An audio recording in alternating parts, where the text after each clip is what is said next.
What is the American dream, and is it dead? It's a blessing that anyone can be a business owner. If you want to open an LLC tomorrow, you are free to do so. Wow. Like, what a blessing it is to live in a country like this. So I think the American dream is really just being a dreamer, because you have the opportunity to do that. Welcome back to the Black Box, you winners. Tonight, we have the pleasure of our first interview with this trailblazing podcaster who also works in political media. She is training for a gun competition. Whoa, I better be careful. And she'll be hosting an in-person conservative social and dating events in Charlotte starting in March and possibly in a city near you soon enough. We'll see. Welcome, Payton Monet. Is that right? Did I say your last name? Oh, let's go. Yep. How are you? I'm good. I'm so happy to be here. Awesome. So we got stuck in some traffic on the way here. Yes, we did. And it's one of those things where it's like, you're sitting there like, okay, we're on our way to talk. And I was sitting there, I'm like, how do you think everybody's getting through with the pace of life? How are you getting through right now? The pace of life currently is, it's January 31st right now. I feel like it is moving so slow, like this month, but it also moved really fast. So I don't know how to describe it, but it's like the longest month of my life. Yeah. And yet it's gone in the blink of an eye. Yeah. And I don't know, so the pace just feels very interesting right now, but I don't know, I feel like I've been able to, at this point in my life and career, like I've been able to slow down when I want to, which has been really, really nice. Do you feel like the year is starting off right for you? Some people, they have their New Year's resolutions. Yeah. I don't do New Year's resolutions, but I will ask you, what is your word of the year? And do you feel like it's going in that direction? So I used to do the words of the year. Okay. And I used to do all the New Year's resolutions. And then, I don't know, I think I just kind of drifted away from the word of the year because it kind of all became repetitive. Like I chose impact or passion. And that was, or different variations of that. And not that it did anything for me, because I feel like I gravitate towards that anyway. So who needs a word of the year when you just keep gravitating towards that in your life anyways? So I don't know, I think it was just a very repetitive for me, and it's more so of what you're drawn to versus just a word. Okay. Yeah. I have a question for you. So I know you're doing a lot. What is it like to be a girl in today in the modern world? Because you said, before we started, you're 26, you're in Nashville, you're moving again. We'll talk about that. But what is it like in the modern day age in your shoes? I will say being a girl in today's day and age is great. I love being a girl. Contrary to what everyone is saying on TikTok, that it is so hard to be a woman. This is the feminist lie that we are being sold. That it's just so difficult to be a woman, but I actually feel like that's not true at all. It is not difficult to be a woman today's day and age. I feel like I have so much accessibility to so many things. I can start a business if I want. I cannot start a business if I want. I can work a normal job or do something completely different. And I just feel like in that sense, there's so many opportunities. So I really don't feel any struggle being a girl. I don't feel like there's any struggle in the sense of social media being a woman. I don't feel like I'm being targeted or like there's some sense of competition with other females on social media. I don't feel that way. So I feel like a lot of that is your mentality. Do you feel like people, you said hit on something that I wasn't even thinking about, but I'm like, oh, let's go there. So do you feel like, is there a movement that's being pushed where women are still being told that they're competing against each other? Because I thought it was more so women are trying to compete against men. So I think it is that too, the whole feminist lie, but I think it's also the self-love movement, or I don't know what you call it, but it's where people show up on Instagram, they tell you don't compare yourself to other women.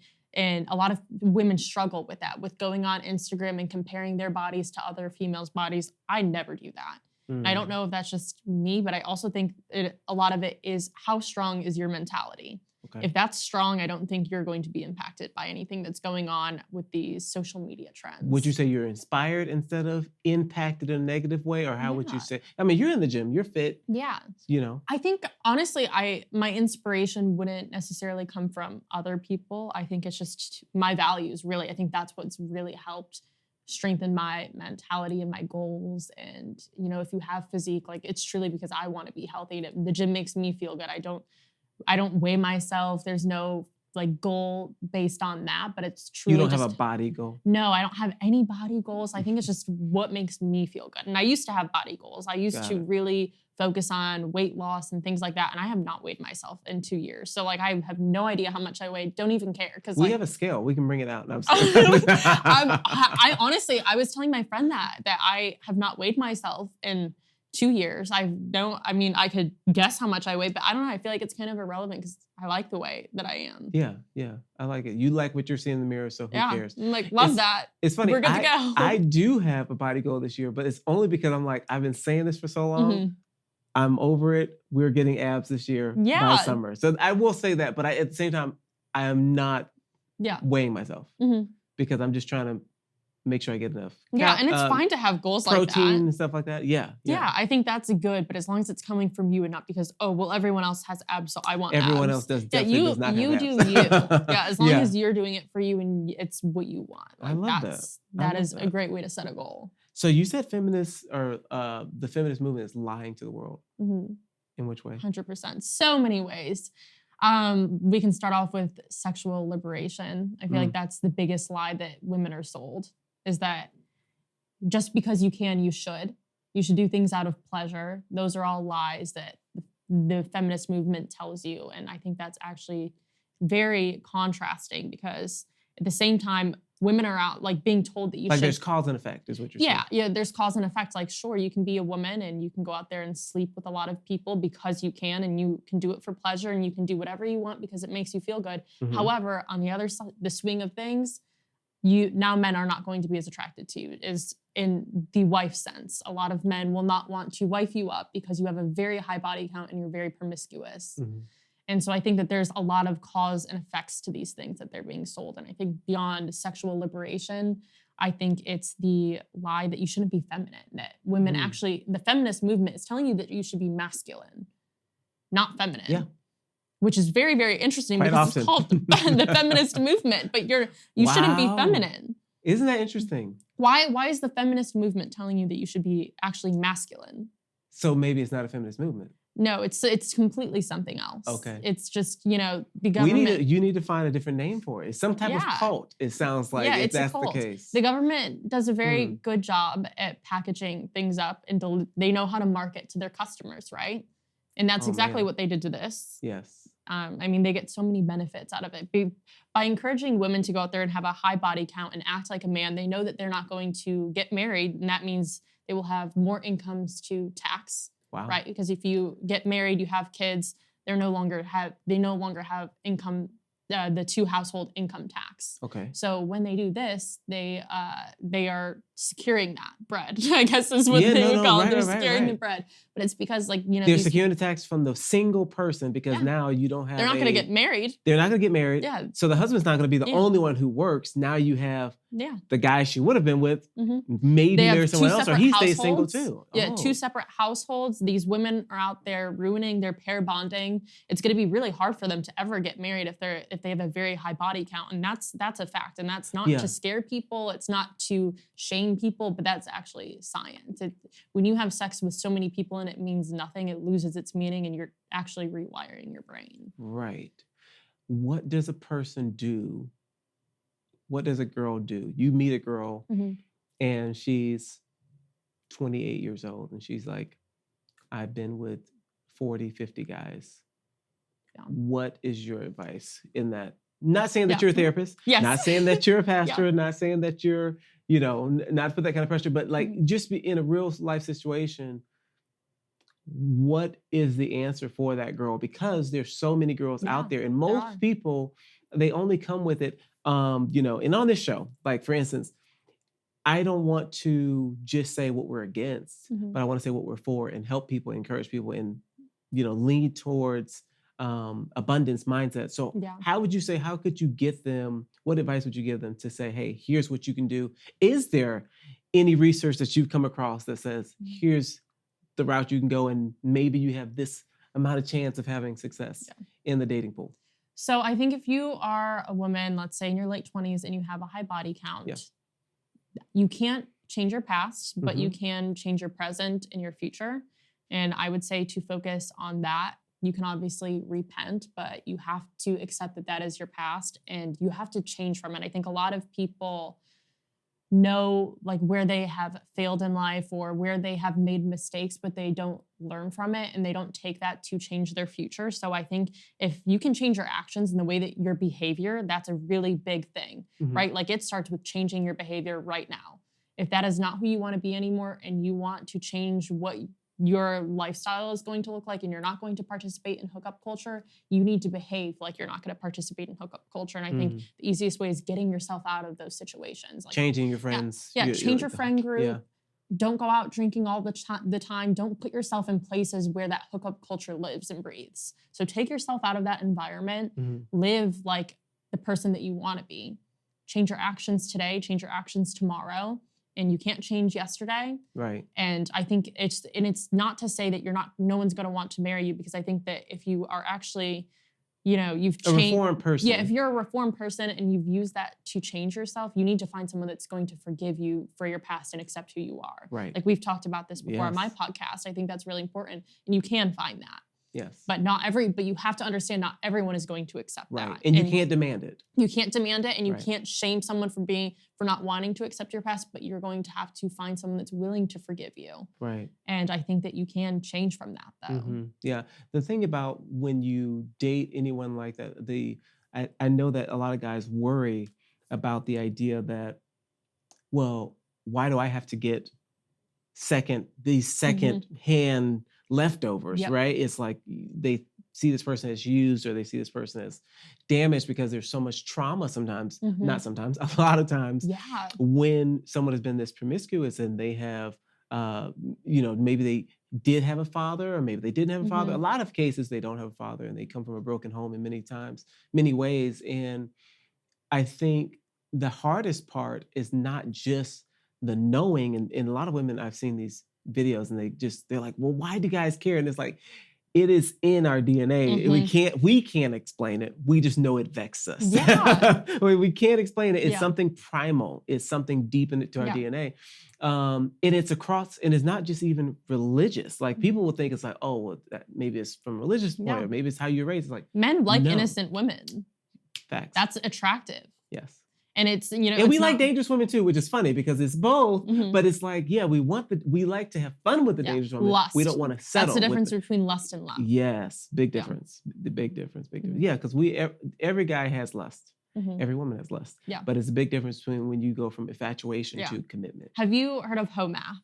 HOMAth? Yeah, HOMAth. Oh God, no. So it's this YouTube channel and he kind of breaks down what puts you in the wife zone for a man. So it's really just finding a kind person that has the feminine traits and that he's attracted to you. What puts you in the sleeper zone, which is basically it's lust and he wants nothing more, is when he sees you with a lot of male attention and that he knows you're very promiscuous. Either of those two things, he sees that, he's no longer interested in you. And that's a fine line. Like men don't recover from that. No. Like for girls, it's different. If a guy has the bad boy tendencies, it's attractive to a girl because we're very different. Yeah. But when a man knows that a woman gets a lot of male attention, he's no longer interested in marrying her because he wants sweet and kind and he wants just someone that he's compatible with. Yeah, yeah. And then also it's like, I think there's also a thing about the competitiveness. It's like, I'm very competitive, but I don't want to be challenged with someone in your DMs every single week. And first off, what are you doing that they're in your DMs every single week? Yeah, it's like women should be loyal. It's like a very feminine trait to be loyal and submissive to a man. As much as a lot of people don't want to hear that,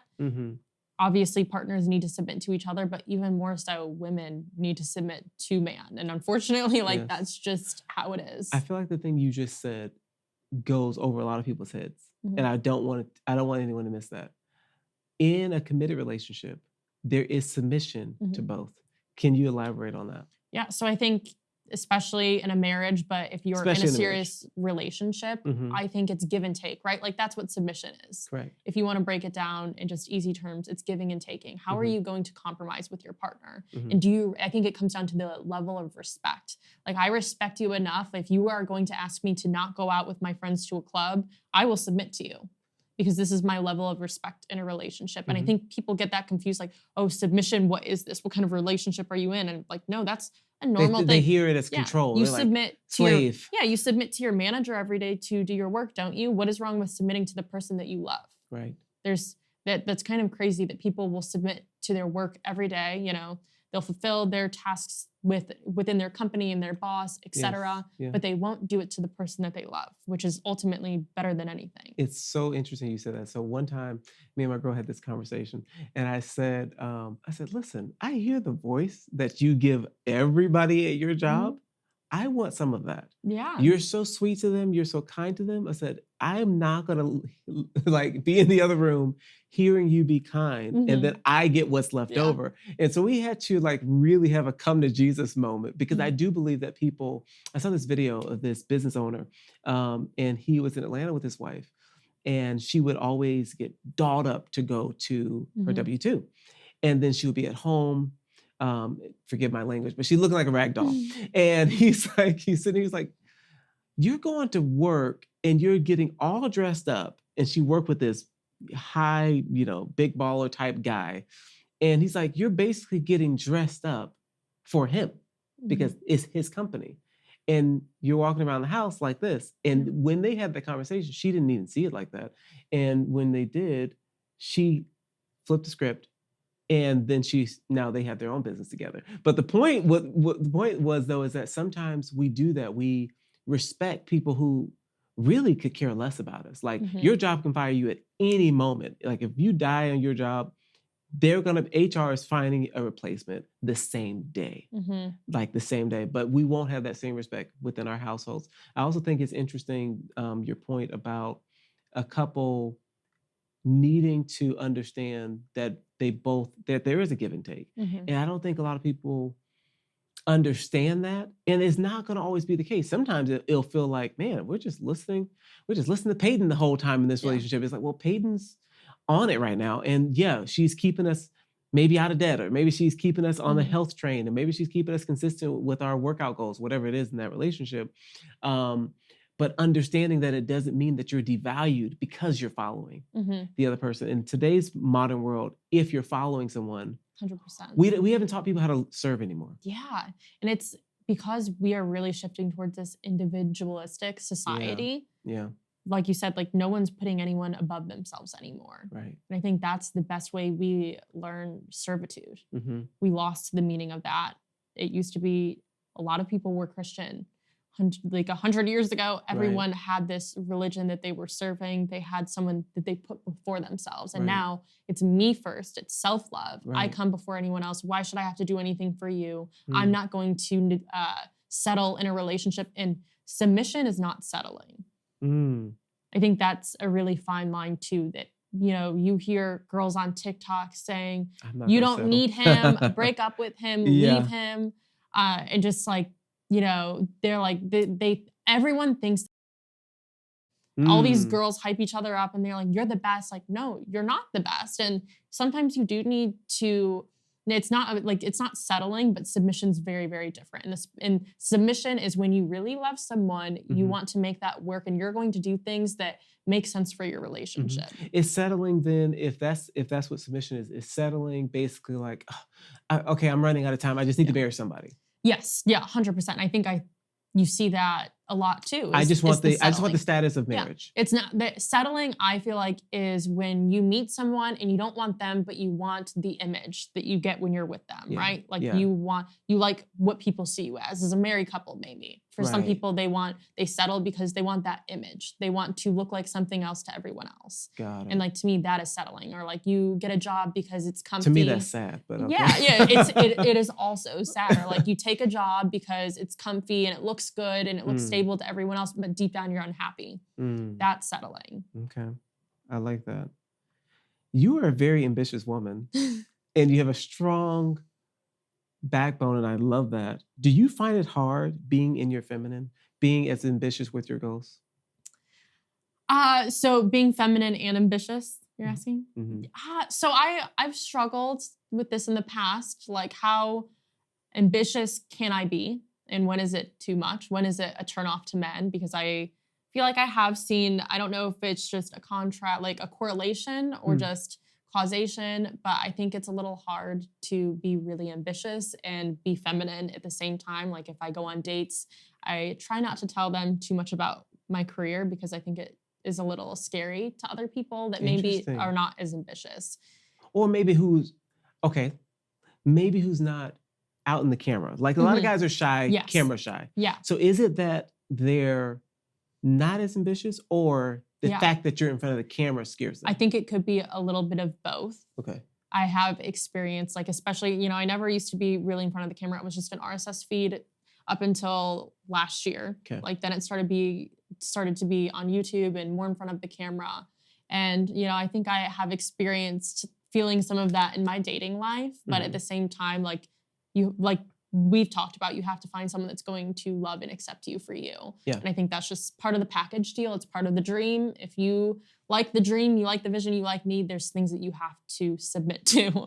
And it's me and my career. But I think even more so now, I feel like I'm the most feminine I've ever been. And I'm very single. I'm kind of just doing me right now. But at the same time, I feel like I've grown so much in my career, but I feel like I'm actually like the most feminine I've ever been, even though I feel like it's kind of like contrasting, like, I'm doing everything on my own, but at the same time, like, I feel like I'm like at the height of my feminine energy. And when you say that, I think you mean like, you are not trying to be anything, force anything. Yes. You're just like, you're in your body. You're in yourself. Yeah. You're pretty. You're dressed up. I mean, I saw you on social media. You're like, it's glove season. Oh, it's the silk gloves. Yeah, the silk gloves. Yeah, and I'm like, I don't even care. It's like, no one else is doing that either. Like, people were asking me, why are you wearing gloves? I'm like, because I want to, and I can do whatever I want. Bring back the classy. Yeah, I'm like, I can do whatever I want. I don't care what anyone thinks. Yeah, you had the black dress, right? It was like, yeah. I'm like, I don't care what anyone thinks All you anymore. were missing was the long cigarette. Oh, I have a picture with one of those. Actually, literally, I don't even smoke. But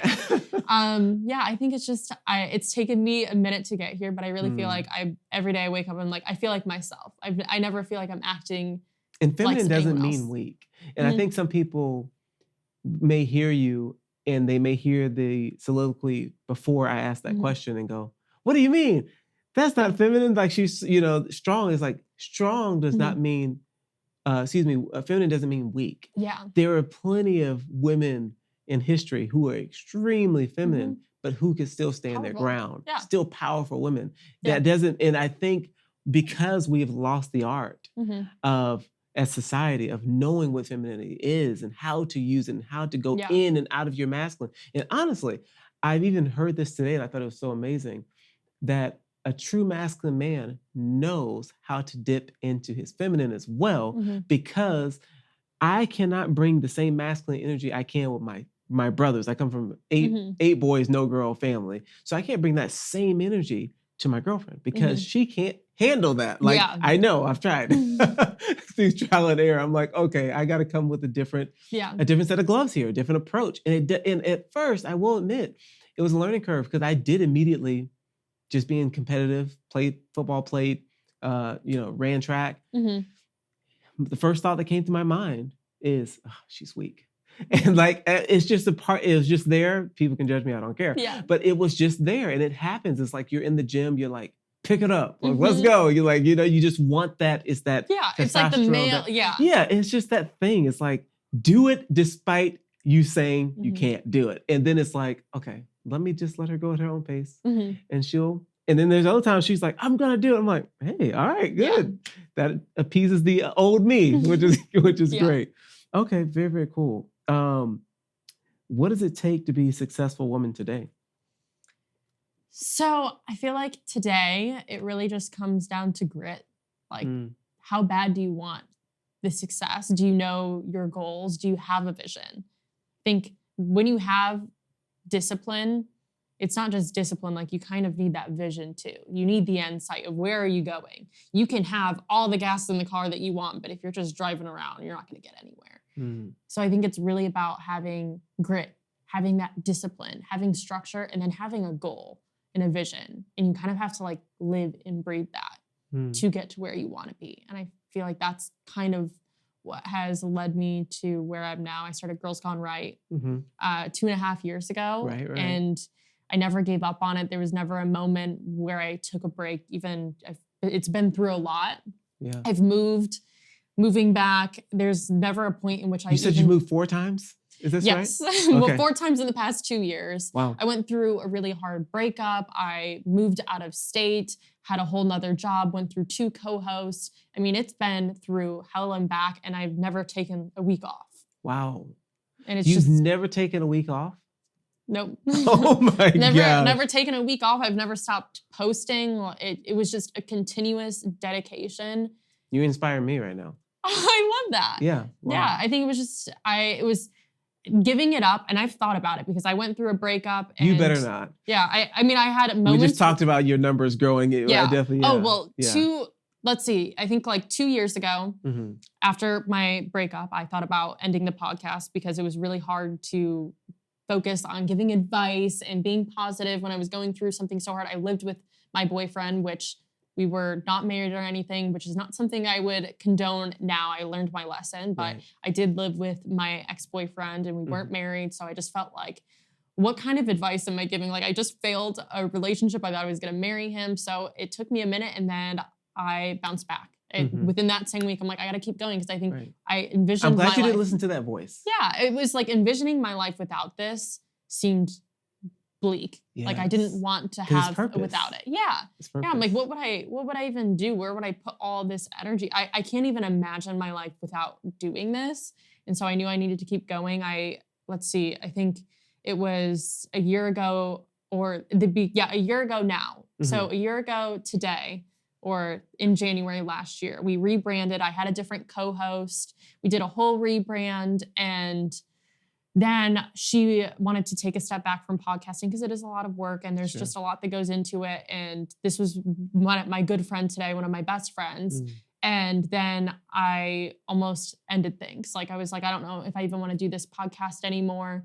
And then I feel like months after that, I finally hit, I guess, what someone would call success. Like I finally saw growth. Right. I finally saw the growth in the company, in the business, in the vision. But if I would have given up, I would have just missed all of that. And that was like 3 months before that, I almost just quit everything. And I was like heavily considering it because my friend stepped away and I didn't know what I wanted to do next and how I was going to do it all alone. But you just got to stick with it. And you can't give up. Even when it gets hard, like you have no idea when that success is going to hit. It could be in a month from now. And if you quit right now, you're never going to see You would that. never know. Yeah. Wow. I've heard that a lot with different stories. And especially with YouTube. Because the grind is like, it's always about the people who didn't quit. Yeah. There's so many people who quit. And most people, I heard the statistic, most people don't even put out 10 episodes. Yeah. Because it's especially your first 10. It's not going to be that great. You learn every time you post something, but your first video is going to be the cringiest. Oh my gosh, my first video, I look back at it now. Horrible watching. I don't even know who that person is. I'm like, what? She has a totally different voice. I don't even know why she's talking like that. Right. So it was humbling to watch, but you learn so much. Each video, I think I progressed by 25% of like how much better it got every single time. Wow. So like, that's how bad they were though, because it started that. You're like, we're in the gutter. Yeah, okay. Every single time it got way like 25% better. Right. So you learn, but no one's watching that. No one knows who you are. You're putting out these random videos. You barely know what you're doing. So but you still never know who it may help though, because for you may look at it and you go, that is whack. Yep. But somebody else may be like, oh, there was a nugget. They may see themselves in you. Yeah. And it's like, sometimes it's for that person. It's for the old you who's now watching and they're like, but I love this. I mean, I feel that same way about some of my old videos and I'm like, what? Why was I talking like that? But it's like, it is what it is. But I look back at it now and 2.5 years later after I started this, I go back to my first episode and I'm so glad that I started doing it and didn't give up, because that was like hard work through everything that I've been through, like knowing that I didn't give it up and I kept going through everything. That's great, because now I feel like I kind of get to see all of that. I look back and I get to see the journey and everything that I can't wait to see where you're going to be in a year. Don't give up, guys. You too. This is a note right here. Yeah. We're going to keep going. We are. We're going to keep going. Okay, so I love this. This is perfect segue for not giving up and believing. What is the American dream, and is it dead? Okay. The American dream, I think you could ask someone in the 1950s and they would just say they want a house, one car, they want a single income while they're... White picket fence. Yeah, white picket fence while their wife stays home and raises the kid and manages the home. And to me, I feel like that's still kind of the American dream, at least for myself. Everyone has a different vision of where they want their life. People, some people have come to America and they're here for a different reason because it's the land of opportunity. And I 100% believe that that's true, that there is so much opportunity here. It's no longer just, I just want a white picket fence. It's you can have anything that you want here. You can wake up one day and decide that you want a completely different career. You can wake up, you can be a woman in this country and start a business. Like what other country can you be a woman and a business owner? That's a fact. That's an amazing blessing. And it's a blessing that anyone can be a business owner. If you want to open an LLC tomorrow, you are free to do so. Wow. Like what a blessing it is to live in a country like this. So I think the American dream is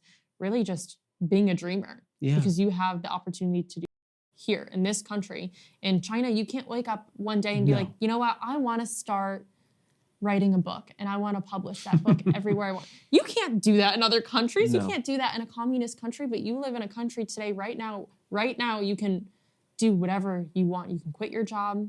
You can do whatever you want in this moment. And I think that is crazy to think about. And I think people get scared of that. Yeah. Which is why we're seeing people give up their rights because they don't want control. They don't want personal responsibility because it's a lot. Yeah. Like imagine sitting in, so this, I don't know if this ties together, but my biggest fear is being in a very big dark warehouse.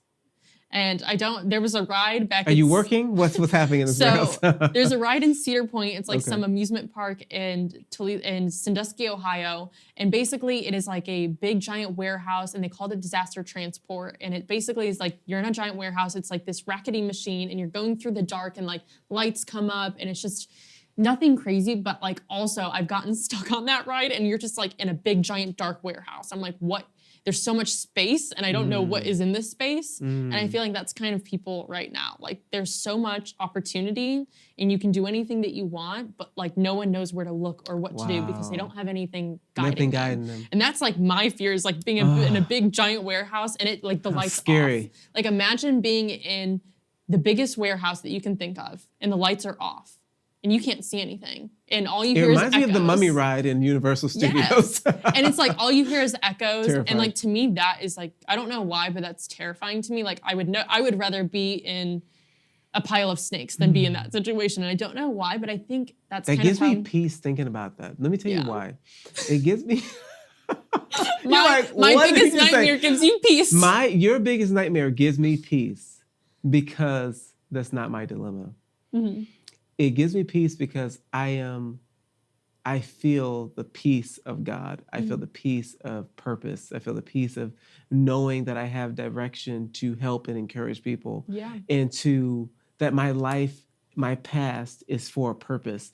And I say that to say, you don't have to fear that because you also have the same different but same. You have purpose. You have a past and a future that in a present that you can assist and help people with your story. And I really would say that's what I hope for people. Like that's what this whole podcast is about. Is like you saying that I'm like, oh my gosh, that's like you gave the best answer. Because I think a lot of people, and I asked you that intentionally, a lot of people are like, the American dream is dead.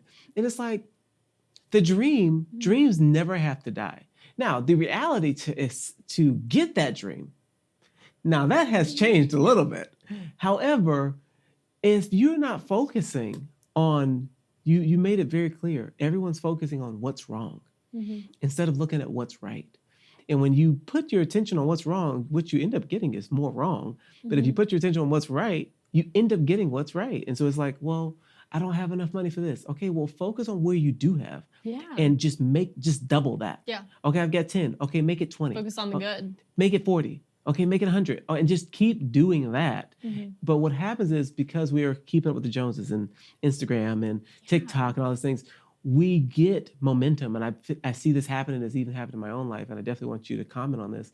And I feel like we get some momentum, and then we go, oh, I don't want to wait till I get there. I want to look like it. And so then we'll go buy the thing, or we'll go do the trip before it's our time. Yep. And then we set ourselves 10 steps, 20 steps backwards. And then we're like, oh no, I got to climb again. Whereas maybe in the 1930s, 1940s, you definitely still had the keeping up with the Joneses, but on a micro level, you were keeping up with Mr. John down the corner, not the guy in Brazil and the girl in Miami and the guy in LA. And so now I think the problem with us believing that the American dream is dead, people who do believe that, is that their gaze is on the wrong thing. 100%. And I also think, like you said, back in the day, in the 50s, no one had a credit limit like they're giving out today, like candy, which is the problem of people just thinking they can buy anything they want. Because a lot of people, as scary as it is, they don't understand credit. So they are maxing out everything, and they didn't have that back in the day. Not everyone just got accepted with a platinum American Express. Like it was not, it's actually it's unlimited. Yeah. And so all of these people are just spending as much as they want. And I think not only that, like, I do think the American dream is the most attainable that it has ever been in America. I totally and agree. I know that people don't understand that, but you live in a world today where you can make money online content creating. Yes. You can write a book independently and Yeah. sell it on Amazon. There are so many ways to create an independent business that they didn't have 50, 100 years ago. You can literally work from home and work multiple jobs. Yes. You can hustle as much as you want. The American dream is so attainable. You can start a business and do drop ship. There are so many ways that you can make a flexible business and be an entrepreneur. It's about, you know what I think it is? I want you to speak of this, but I think I wake up. You know how early I wake up. So I wake up at 3 a.m. now, and I wake up at 3 a.m. I pray, I meditate, do affirmations, and then I do my creative, questions or podcast things, whatever, or read a book. I think it's patience. I think what people are forgetting is that it's not we're in the microwave society. The difference between 1930s, 1940s, and now is that they knew about the compound effect. Whereas now, that's not talked about. The compound effect is not talked about. And so what happens is you have these TikTok babies and Instagram babies and Facebook babies, and we're walking around and we're like, how the heck are they already a millionaire? I'm 30 and I'm not a millionaire. How the heck are they doing that? I'm 40 and I'm not, And I think that is that inundation of just information just really is confusing people. Yeah. I think patience is also a virtue, but I think it's something that you learn through scripture. It's vital. Yes. And it's the outcome of living in a very hedonistic society that is very secularist, that is not, we've gotten rid of faith in God and Christianity. And now we're paying the price for that in so many different areas. But I think one of the areas is you can see it with patience, because when you read scripture every day and you walk with God and you are very confident in where you are at in your life because you know that God is putting a hand on you and that you're right where you're supposed to be, you don't worry about what is going on in everyone else's life. Like my friends, I'm 26 years old. I've had friends that have been married for years and that are having kids, and that's great. Like I'm very happy for them. And at the same time, I want that for myself. But I also know that because I read the scripture every morning and because I have a very close relationship with God, that he's telling me that this is where I'm supposed to be. Right. And he's telling me to be patient. Right. And I know that I can't rush into anything. anything. Don't rush that and then cause some issues. I can't rush into anything because I know that this is where I'm supposed to be. Right. And to rush it would be I'm putting my plan above God's. Yes. And so I think when you have that first, when God comes first, then you are more patient with everything else in life. You're more kind. You're more optimistic. So I think a lot of things trickle when you put God first in your life. And we don't have that in society. A lot of people don't put God first. And a lot of people that even attend church don't follow the scripture and they don't put God first. Some people don't even know how to. Like, I didn't even think about this, but just starting off with, waking up, just thanking God. Just, I kid you not, my house looks different to me every morning. And it looks different because he points something different out. And I'm just like, oh, thank you for the way that wall is shaped like that. Oh, and thank you for being able to afford this mirror on here. And it's like, these are things that, it was just today, I walked upstairs and I said, I was just thanking God about all the things that I've prayed for that are here. Yeah. And some of those same things I prayed for, I complain about. Because like, for instance, it's like you ask for more money and then God goes, it's going to cost you. Are you willing to make more? You're like, oh, now I have to work all the time. And I have to work all the time. Well, and it's like, that's what you asked for. Yeah. And it's like, and so, but it's funny because I asked them for more faith to ask for even more, but also for the gratefulness to understand it, because I know the mission that I'm on, and I know the people who are going to see this, and I want to be that symbol where they go, okay, if he can do it, and come from, you know, by the time I was 23, I moved here to Nashville when I was 23 years old.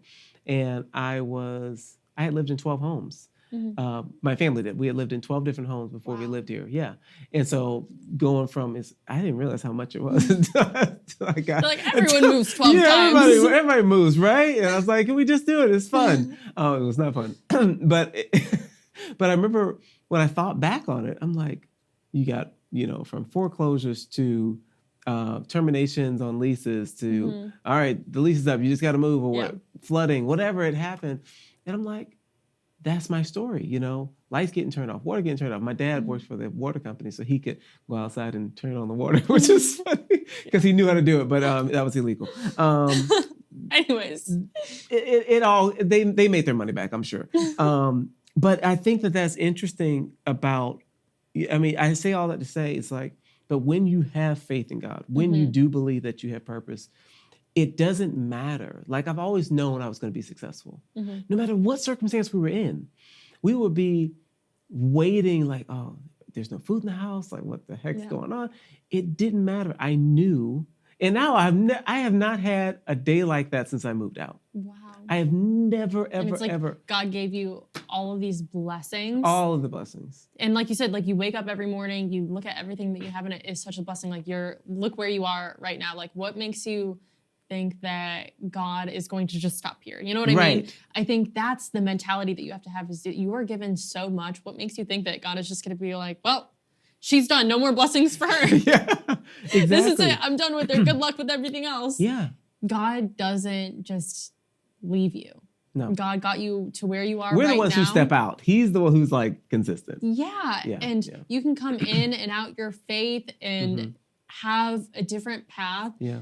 But it's just, He's there waiting. Yeah. It's like everyone has a different path and compares to everyone else. And especially like keeping up with the Joneses, or whether your friends are married or getting married and they're in a place in life that you want to be. But look where you're at. And look at all the blessings that you have, and what makes you think that God is just going to leave you right now and abandon you? Yeah. Like, you can make you can pray and be thankful for everything that you have, but God's not just going to abandon you and not walk you through the rest of life. Right. And it doesn't matter how small it is, because sometimes people will think like, I remember when I got my Honda Accord. I bought a Honda Accord at 21 years old. And I remember I was like, God, if you could just help me get this car. It's so funny when you think about these prayers. And I was like, if you can just help me get this car, I'm going to take $100. I thought it was $100 a lot. I was like, if I'm taking $100 and I'm going to split it into tens, and I'm going to take it around and give it to all the homeless people I know. And I thought the 10 feels like $1 million to them. Man, I'm telling you what. Well, here's the crazy part. It's funny when you make a challenge with God, a covenant with God, how he'll challenge you back. And so I go, and it dawned on me that, hey, Sam, you know, the little voice, remember what you said you would do when you had this car? And so I was like, oh, right. Gotta do it. I gotta do it. So I got in the car. I started driving. I get 100. I said, can you split it into 10? So I got in my cup holder. Remember like it was yesterday. Do you know it took me hours to get rid of this money?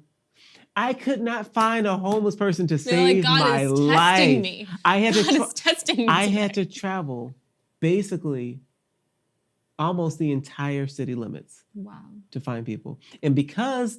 Thank gosh you got that new Honda. Not only that, right, I'm telling you, and a great gas mileage. Not only that, but they were, and now I don't have a gas car anymore, but they were literally like running away from me. I remember one street I stopped at, and they were just like running. I was like, what? Hey, I'm trying to help you guys. And I went there and I had some Bibles for some reason. I don't even remember how I had Bibles, but that just so happened to happen. And they sat there and they're like, no one ever talks to us. And I just sat out there talking with them. But my point is, that little moment, that little prayer, somebody would think, Honda, who gives a crap? It's a Honda Accord. Okay, whatever. Name something bigger than that, buddy. It's like, well, guess what? When you're grateful over that Honda, God's gonna, that's only $17,000, whatever it is. Well, how much more grateful are you gonna be when it's 60, when it's 100, or when you don't even want to buy something that expensive, but you can? And now you're building wells in Africa, or you're going to downtown Nashville and you're helping homeless people out, or you're helping orphanages, or you're just encouraging people with education programs to level people's lives up. It's like, it's got to start somewhere. But the idea is definitely to get focused. So I definitely am glad that you're encouraging people to have faith again and believe the American dream is here. Let's go. I love it. You cover political subjects on your platform to a degree. Should young Americans have pride in this nation, and why? 100%. I think we see a lack of pride. People bash America. They feel like this is not a fair country, and that they want more rights that don't exist in the Constitution, which, let me just tell you, they have not seen the world. They have a lack of understanding of how great things actually are here, because I think the first thing that you do when you step into a third world country, you want to go back home. That is not a vacation. That's not a place that you want to be. And then you come to America and you're like, this is such a great place. I've seen this in so many people's stories that I've heard, and so many things have impacted me that make me really feel blessed to live in this country. And after I graduated high school, I went to Costa Rica on a missions trip. And served a local church there, and it was absolutely amazing getting to meet the people. I actually have this tattoo, Pura Vida. Oh. So that is the saying of Costa Rica, but I got it because, everyone says it there and they have nothing. Like, we're out there building homes for them in shacks. Like, they have nothing, but they're so happy. The kids are so overjoyed. They live in. They don't have these. They don't have those. And I met a family, and it's 4 kids, and the 2 parents, they live in a 1-bedroom shack type house that is so run down, and they're so happy. And they just feel so blessed. They get to go to school every day. They love going to school. Getting to talk to these kids, they're so excited. You ask them, what's the best part of their day? They're like, going to school. I get to learn, and they're so excited to learn. Like, kids actually, imagine that. Kids wake up excited to go to school. They like to do homework because they're learning, and they love to go to school because they have recess, and they get to go out and play soccer on the fields with their friends, and they go to school with their siblings, and they hang out with their siblings at home, and they're all so close and tight knit. And it's just such a different world. That doesn't sound like America. It doesn't sound like America. And these kids, one of the girls that I met, absolutely incredible. So I was 18 when I was in Costa Rica. She was 17. She was going to graduate high school, and she told me she was so excited because she was going to go to school, but she was going to go to a university, which is very rare. Not everyone gets to go to a university, but she got a scholarship. But the bus ride was 2 hours. So she would have to wake up very, very early, like at 5 a.m. to get on the bus to go to, I think it was in San Jose. And then she was going to have to take the 2-hour bus ride home. And it was like, wow, that's a lot. And she's like, oh, I don't care. I'm so excited. Like, I'll do my homework on the bus, and I'm so excited. I get to go to university. I have this opportunity. It's going to be amazing. Right. She was so excited. And like, in my head, I'm like, 2 hours? Like, that's she's just focused on the faith, man. She was so excited to just get to go to school. And the kids in America, when I was in school, people's parents paid for their college. They got to party all the time. They were in sororities. I paid for my college myself. But all of these kids they're so privileged. They don't understand what we have here is so good. And these kids get so excited about the little things that we just throw away here. We don't see it as a blessing, but people in other countries do. And, people in China don't even get to open the Bible and thank God. And underground churches. Yeah, they don't get to practice their religion. Actually, Christians are killed and crucified in other countries for being open about their faith. And we get to live in a country where we get to gather on Sundays, and we get to preach. Or not gather. Yeah, and those same people have the freedom to choose not to go or to go. Freedom of religion is one of the most beautiful things. Like, imagine being in a country where you can't pray at dinner, or you can't thank God, or you can't gather with people that you want to just talk about your religion with. Imagine not being able to have the choice to do that. And the fact that you get to have that here in America, there is actually not a country. People always dream of something better. Like, oh, well, why aren't we more socialist? There's no perfect country. No. By any means, there's not a perfect country, but this is the closest to perfect. And if there was, someone would have found it. And you have to have pride in that. I think not bashing this country is such a privileged thing to do. When I see people on the internet saying that they hate America because they want the rights to abortion, you don't have that right.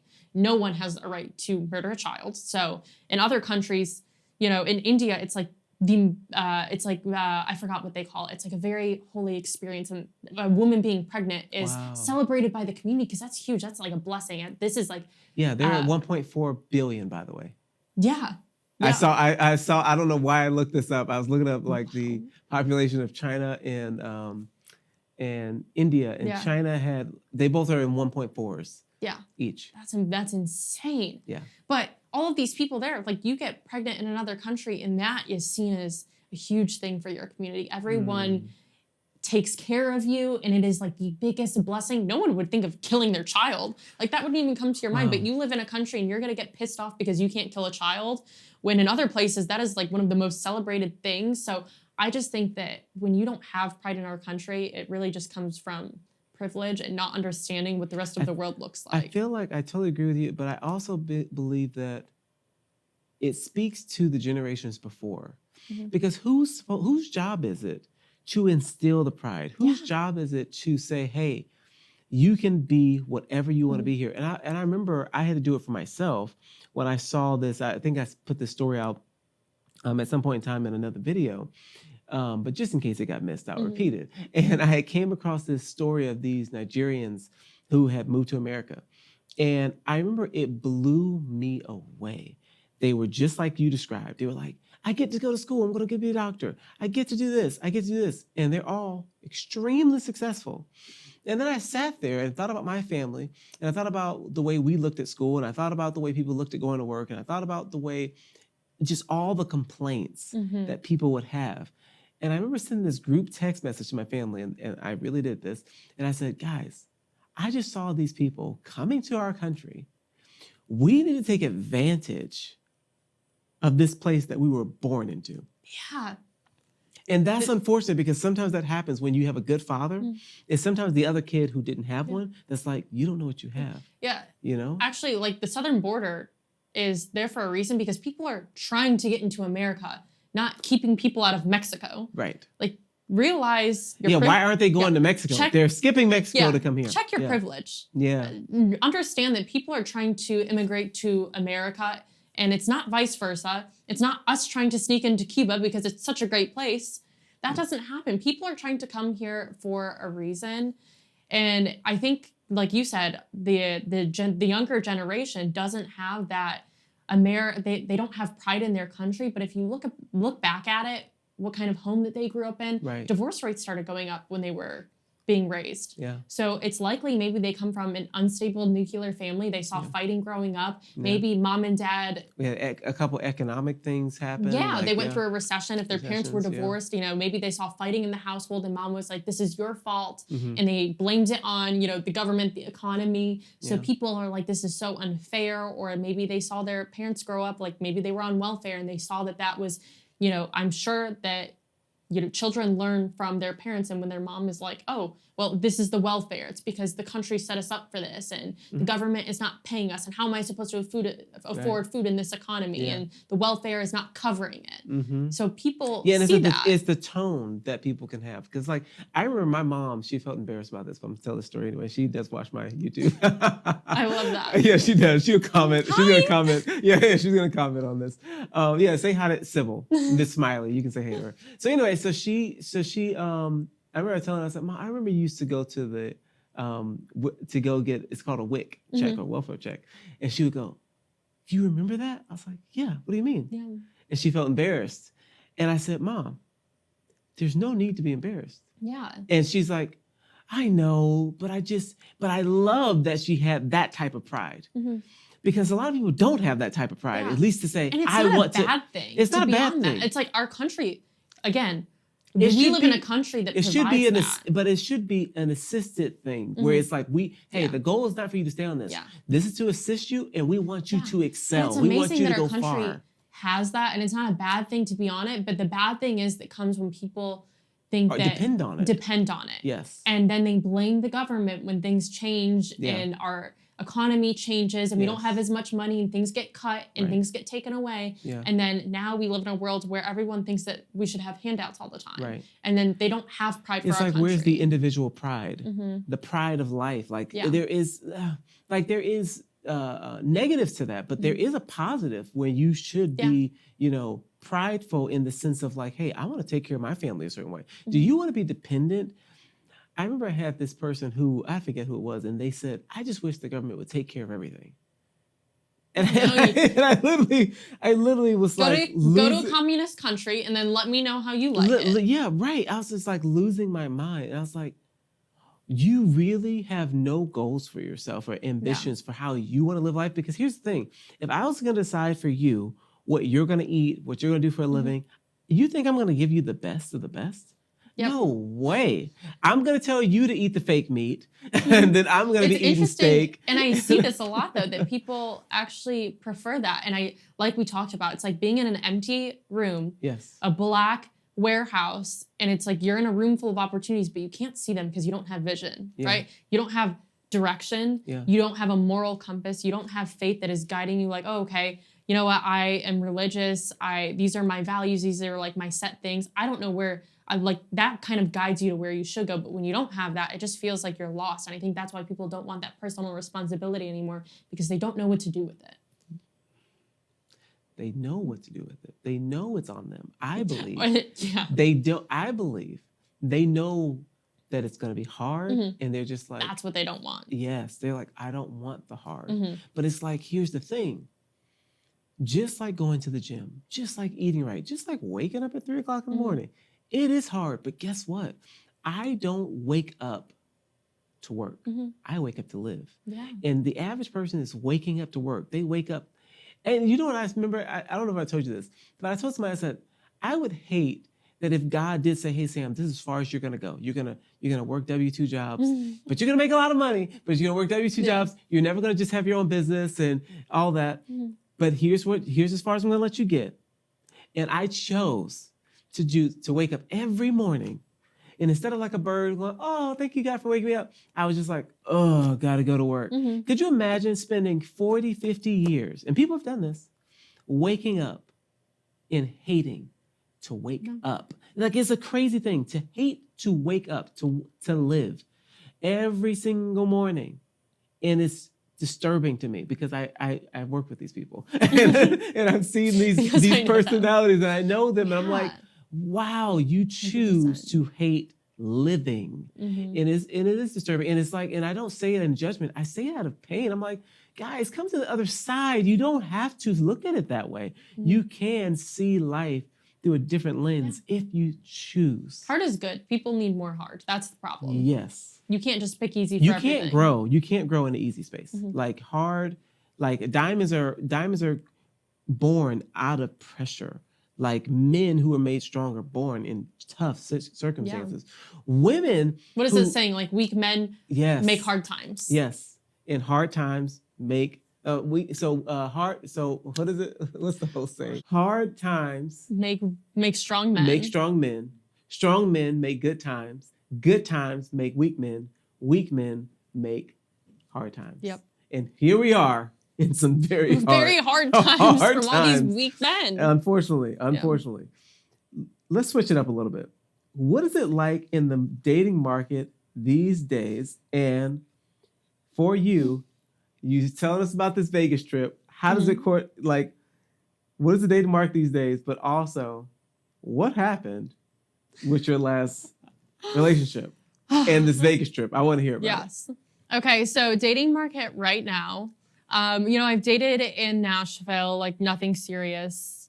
I gave it the good old shot, as one would call it, put myself out there. But, I don't want to say, I do have high standards. I shouldn't be afraid to say that. I have high standards. I want someone that is like me, but a little more than me. So we push each other. So I'm not going to settle for anything less. Like it has to be someone that is a little more motivated than me, a little more driven than me, a little more successful in their career than me. Like I just want someone to be able to match my energy per se and make, sharpen, like an iron sharpens an iron. Like I want someone that's going to sharpen me. So dating has been not so great. I had a relationship for about like 2.5 years that I dated someone in Charlotte, broke up, moved to Nashville. Wow. And this was the whole Vegas trip. Yeah. So your Vegas trip did not go as well as my Vegas trip. It surely did not go as good as anyone's. You'll come with us on yeah, we're gonna have to redo Vegas. I would love to redo Vegas with not going with my ex-boyfriend, but I went to Vegas with my ex-boyfriend. Mm-hmm. We booked it with some of my friends. It was my friend and her husband. We booked it a few months before we broke up, and there was a non-refundable option or refundable. And we were like, well, we're not going to break up and we're definitely going to go. So why not just book that non-refundable option and save some money and we'll go. So we did that thinking that we were just so smart. And then we ended up breaking up. And I was like, well, I'm still going to Vegas. So that's awkward. They're my friends. So I'm going to go. And he was like, well, I want to go. So it was kind of like a standstill. We didn't know what to do. But I knew that I was going to go to Vegas with my friend and we were going to have a great time. So, yeah, I ended up going to, none of us canceled. None of us decided to back out. Okay. We were very prideful, I suppose. So we both ended up going to Vegas. And I don't recommend going to Vegas with your ex-boyfriend of 2.5 years where you just broke up.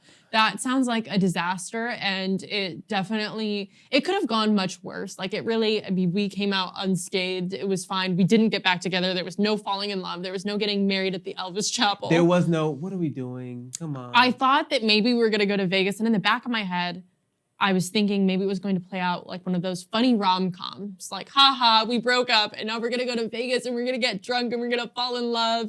That did not happen. So that confirmed that this was not my person. That we are not happening. That not happening confirmed that we are not supposed to be together. It was not a fun time like I was envisioning. Like, a little bit, there was a 2% hope of maybe we're gonna have a great time and fall back in love. That's gotta be in the back of your mind. Yeah, maybe we'll fall back in love. But this actually affirmed we are not supposed to be together. There is nothing here. So yeah, that was like my Vegas trip. I ended up having a great time with my girlfriend. He ended up hanging out with the husband most of the time. So it worked out. Okay. Maybe he learned a little bit? Yeah, nope. I think it was just, that really just put the stamp on it, going to Vegas with my ex. I'm like, yep, this is never going to work out. Because he could have pursued you even more, and that would have been something interesting. He could have pursued me even more, but I think in that moment we realized, like, whoa, we are so not the same. Like, we're not meant to be together. Yeah. I think vacations really test a relationship, and it really tests people that are not in a relationship at all. Oh. So that's an interesting situation. Whoa. Okay, that was a mouthful. Vacations test relationships, and they really test relationships that are not in one. Yes, yeah. Like we're not even in a relationship, and to travel with someone that you're not even, you're the opposite of being in a relationship. To my neighbors. They went to Vegas? No, not to Vegas, but they went on a vacation. And they came back and they were broken up. And we were like, they said, they told me they were on. See, that's normal. It's okay to go on a vacation. That's not okay, but I think that's more, I think it's more normal to go on a vacation and break up versus breaking up then going on a vacation. Yes. We did it backwards. Yes. Okay, apparently. I can see that. Nothing like going on a cute little vacation with your ex-boyfriend at 2.5 years. I mean, I'm not gonna lie, that did almost happen to me where we were at it, man, and then I don't know. I think by the grace of God, I don't know how we made it through that. Oh, wow. We were totally on this long trip. I mean, weeks. Long trip. And there was just you're tested in me. Yeah, it wasn't even the way you walk. It wasn't even her. It's the speed that pisses you off too when you're traveling. It wasn't even her. It was other circumstances, but it was unearthing certain things that we hadn't accepted about each other. It was unearthing certain things that Vacation does that. What is it about vacation? Let me tell you what it is. It's about who it's with. I think. Vacation should be with just you and the other person. If it's not, don't call it a vacation. Yep. If you're going to see family, say it's a family trip. Yep. If you're going to see friends, say we're going to see friends. But do not call that a vacation. If you're obligated to see anyone outside of your partner, not a vacation. No, that's so true. So now I have, ever since those trips, I'm like, not a vacation. That's work. And I think... And so that's why my Vegas trip was different than yours. Because I was like, I know people in Vegas. I'm not seeing you. We're by ourselves. Don't talk to you're us. having a fun time. Yeah. Vacation really tests people because it's like, what do you do when you have nothing to do? That defines a person's character. Like, what does your day look like when you have no responsibility? Do you sleep in? Are you going to work out? Are you going to have some sort of structure? Are you just going to do whatever you want? Do you plan the vacation? There's just so many things that you see about a person. And I think that's why vacations really test each other. Yeah. So that is what it was. Yeah, you should figure that out before you go on vacation. Before I go on a vacation with anyone else. You know, I have not gone on a vacation with anyone else, like in a relationship wise, but I will definitely be booking the refundable option just in case. From here on out, I learned. Oh my God. From So here on out, you're getting a vacation prenup. Yeah, I'm like, hey. What is your take on prenups? Prenups. Oh, okay. I think they're necessary, but what is your take? Okay, so I think if I'm remembering this correctly, Michael Knowles has a prenup stating that whoever asks for the divorce gets nothing, or something like that. Or whoever.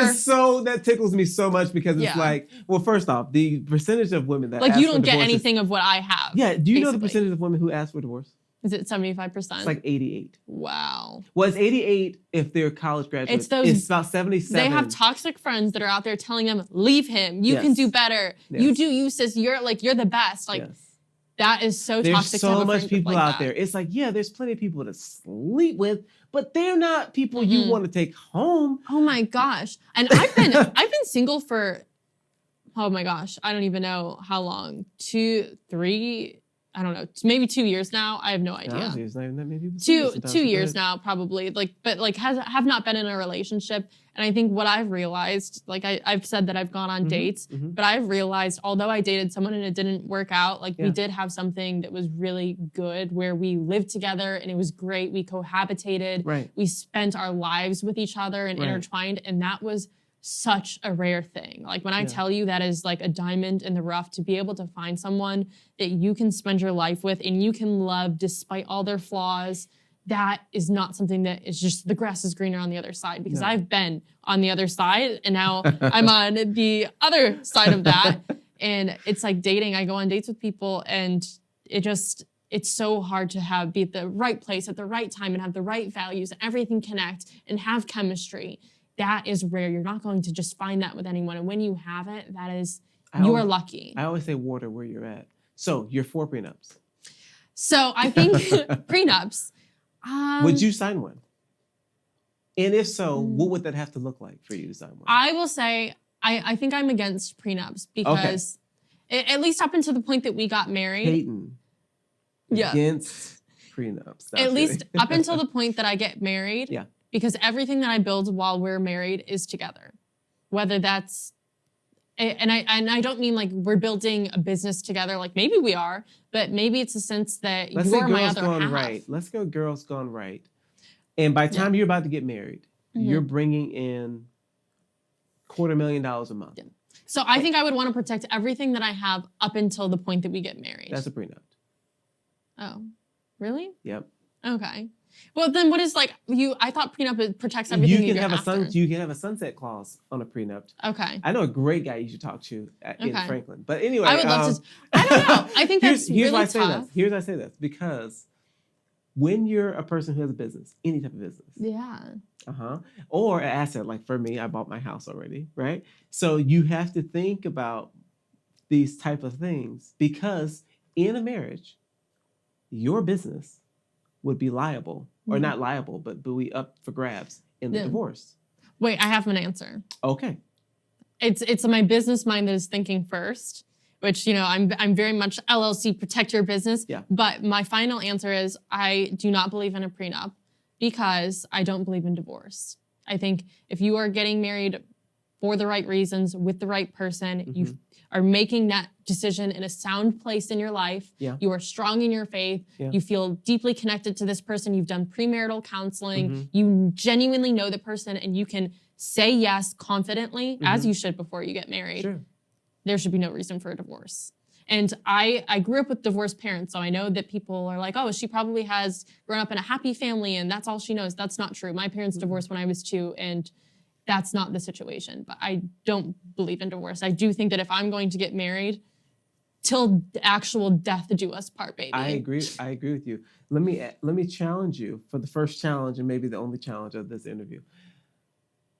You can't control the other person. So though you say you don't believe in divorce, there are, even biblically speaking, full rights where divorce is on the table. Most people, it's funny, in our modern culture, I would argue that most people don't get divorced for those reasons. And I've actually looked at the statistics on this.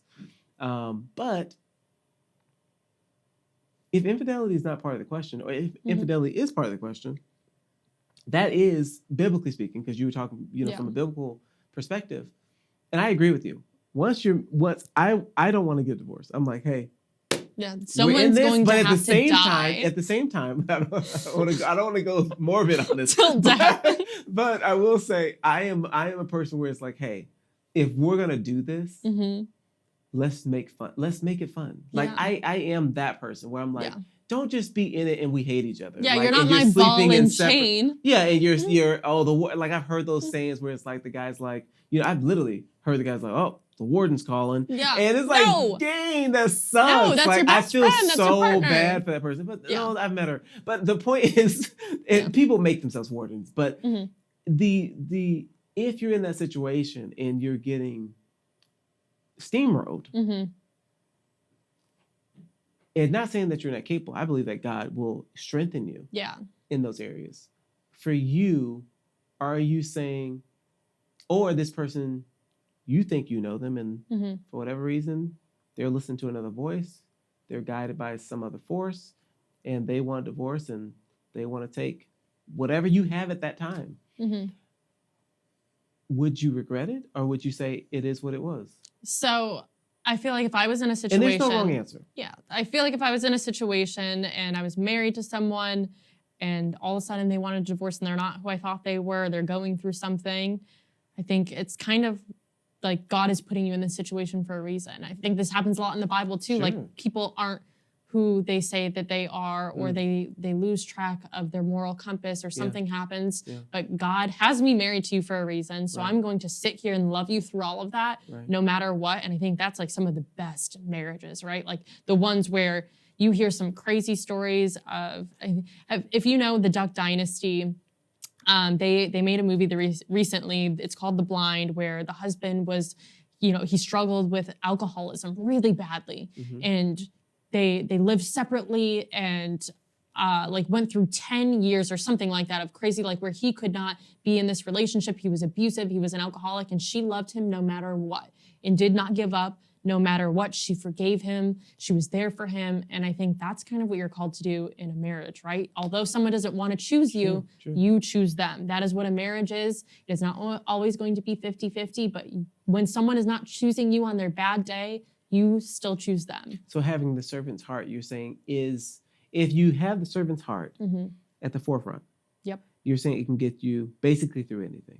I think if you do that and you put God first and you put the other person first and you still choose them no matter what, and you don't get sour, because I think that's an easy thing to do, right? When you feel rejection and you feel someone pulling away and not trying and maybe even pushing you away and doing things, that makes you want to pull away too. But I think you can't look at it that way. I think you have to come at it with a servant's heart.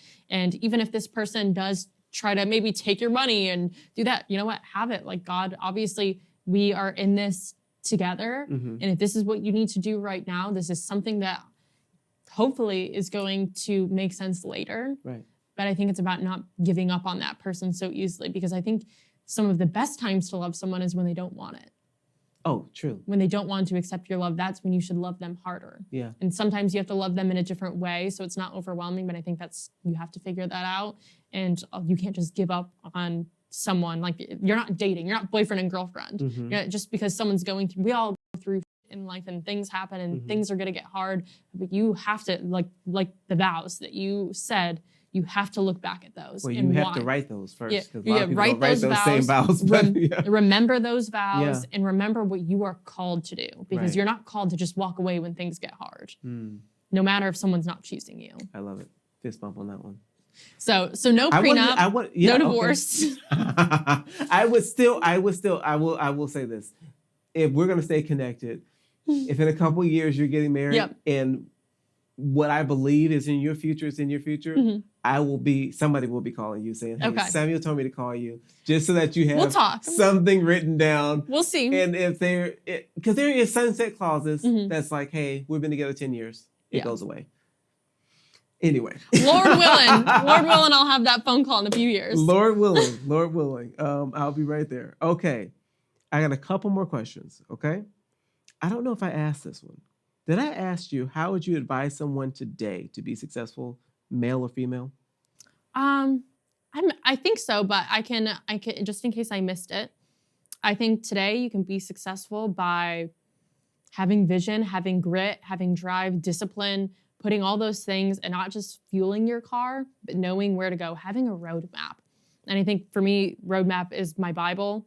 I don't have a 5-year plan. I don't have a year plan, let alone in my business, which is very scary. I will say I will watch these business entrepreneur YouTube and podcast shows talking about you need to have a business plan for the next year. Like, what are you doing in 2024? What is your end goal? But I mean, I don't have that. I read the scripture. I listen to God, and whatever he wants me to do, I will do. And that's just how I run my business, and it's not for everyone. It's flying by the seat of your pants. Yeah. But you need to have something that is going to root you and guide you. Yeah. I think that is the best path to success. I love that. Last one here. Give us 3 takeaways or words to live a prosperous life. Okay.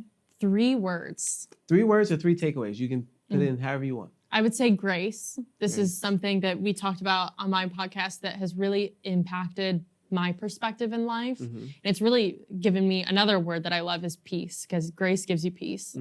It's such a great thing to have. It's kind of like you have no worries. And then I will say the third one is just grit. I think that is going to get you through good times. This is going to get you through the bad. I love that. Yeah. Grace, which will give you peace. And then you're going to have some grit. Yep. Tell the audience where we can find you. Okay, so you can find me at Girls Gone Right on Instagram, YouTube, and X, and TikTok. And TikTok. Yep. And your podcast is also streamed on Spotify and Apple, I believe, as well? Yes, that's correct. Okay. Yep. Awesome. Well, that is all the time we have today, guys. Wasn't she amazing? I know she was. And we're going to have even more great interviews like this. And I hope that each time I bring someone on that we're able to inspire you, encourage you, and yes, even challenge you to go further, be prosperous, stay in the light. Don't forget, share this, guys. Share it with everyone you know. Comment. Do all the things. Can't wait to see you till next time. Love you. God bless. Take care.